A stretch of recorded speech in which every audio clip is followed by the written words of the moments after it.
락펠러라는 사람은 어떤 거를 갖다가 했냐 하면은 옛날에 이제 그 주유소라는 거는 이 기름의 질이 주유소마다 다 달랐습니다. 왜 그러냐면 미국은 이제 지형이 굉장히 독특해가지고요. 어느 미국의 지역에 가면은 그냥 이렇게 옆에 옛날에는 땅에서 그냥 이렇게 기름이 올라오는 데가 있었어요.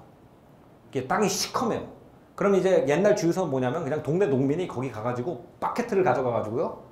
버켓이 아니라 바켓을 가져가지고 막 풉니다. 삽으로. 그 다음에 그걸 주전자에 넣고 끓여요. 그러면 이렇게 맑은 그 증기가 나오잖아요. 이게 증류잖아요. 그걸 갖다가 그냥 지나가는 차에다 넣어줬어요.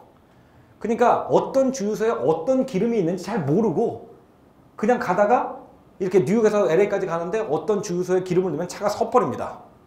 그럼 이제 다음 주유소까지 걸어가가지고 바켓에다 받아오고 그러면서 차를 몰고 다니다가 이 락펠러가 이게 모든 걸 미리 정교하게 만들어 놓는 그런 시대에 맞지 않는다라고 생각을 해서 기름을 미리 대형 정유장에서 똑같은 등급으로 이거는 등유, 이거는 경유, 이거는 휘발유 이렇게 만들어서 팔기 시작해서 이 사람도 엄청난 부자가 돼요.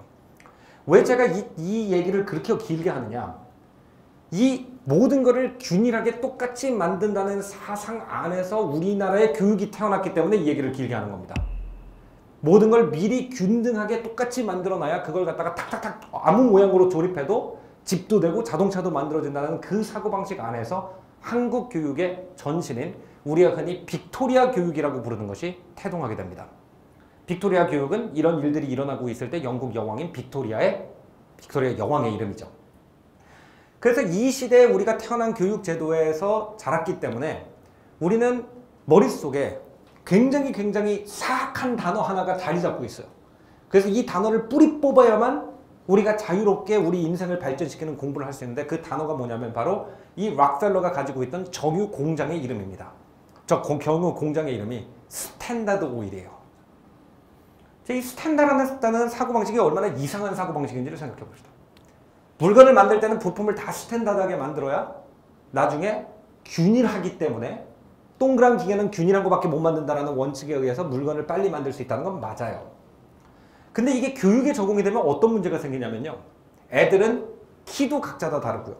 성격도 다르고 하고 싶은 것도 다르고 꿈도 다르고 욕망도 달라요.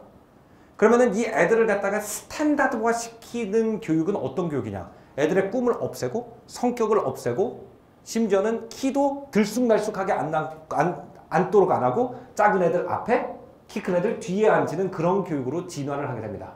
말하자면은 공장에서 배웠던 것들이 점점 학교로 흘러 들어오게 돼요.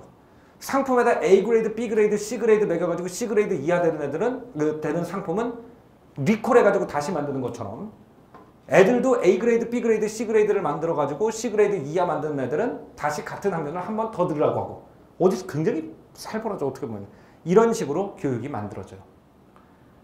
그래서 우리는 교육에 대해서는 굉장히 독특한 사고방식을 가지고 있습니다. 예를 들어서 우리가 옷을 사러 갔는데 옷이 너무 커요. 내 잘못이에요? 옷 잘못이에요? 옷 잘못이죠? 그죠? 내가 날씬한 걸 안 알아주니까? 그렇기 때문에 내 옷이 크다 그러면 나를 바꿉니까? 옷을 바꿉니까? 옷을 바꾸죠. 딴 옷을 사든지 아니면 줄여 입습니다. 그죠? 예를 들어서 내가 밥을 먹으러 갔는데 밥이 내 입맛에 너무 싱거워요. 내가 잘못한 거예요? 식당이 잘못한 거예요? 식당이 잘못한 거죠. 그럼 어떻게 합니까? 소금을 넣어서 먹든지 다음부터 그 집 안 가면 됩니다. 그죠? 근데 교육에 의해서만 우리는 스탠다드 사고를 방식을 가지고 있기 때문에 내가 만약에 관심이 없는 거에 대해서 학교에서 자꾸 가르쳐요. 그럼 내가 잘못한 거예요? 학교가 잘못한 거예요? 내가 잘못했다고 여기게 만든다는 거예요. 이상하지 않아요? 똑같은 건데 왜 이렇게 관념이 다른지 이상하지 않아요? 이상해야 돼요. 이상해야 돼요. 내가 음식이 싱거우면 소금을 넣어서 먹고 내가 옷이 크면 줄여 입거나 딴 옷을 사는데 교육에서만큼은 내가 관심이 없고 내가 못 알아듣는 방식으로 설명을 했을 때 공급자가 잘못한 것이 아니고 소비자가 멍청한 거라고 느낀다. 왜 이러느냐? 이것 때문에 그래요. 스탠다드라는 사고방식 때문에.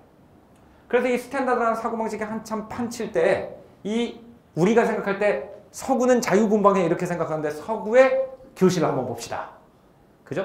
이거는 어떤 정신이 그 교육을 지배하느냐의 문제지 공부가 무엇이냐라고 여기는 것의 문제지 서구와 아시아의 문제가 아니에요. 그죠? 스탠다드한 인간을 만드는 것이 최고라고 여겼던 서양 교실에도 우리나라 교실하고 못지않게 삭막해요. 그리고 여기도 보세요. 스탠다드 교육의 꽃은 운동회입니다. 왜?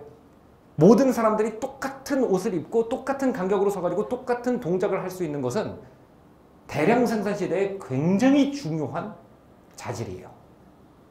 간의 수공업을 할 때는 아줌마들이 쭉 둘러앉아 바구니를 만들 때는 이 아줌마는 오늘 일 좀 열심히 해서 15개를 만들면 돈 좀 더 벌고 저 아주머니는 오늘 좀 피곤해가지고 바구니를 5개 만들면 저 좀 덜 벌면 돼. 근데 공장은 어때요? 큰 기계에 사람들이 다 동시에 달라붙어서 일하기 때문에 따르릉 하고 기계가 돌아가는 소리가 나는 순간 모든 사람이 일할 준비가 되어 있어야 됩니다. 그래서 학교에서 어떻게 가르칩니까? 학교 종이 땡땡땡 어서 모여라. 선생님이 우리를 기다리신다. 이렇게 가르친단 말이에요.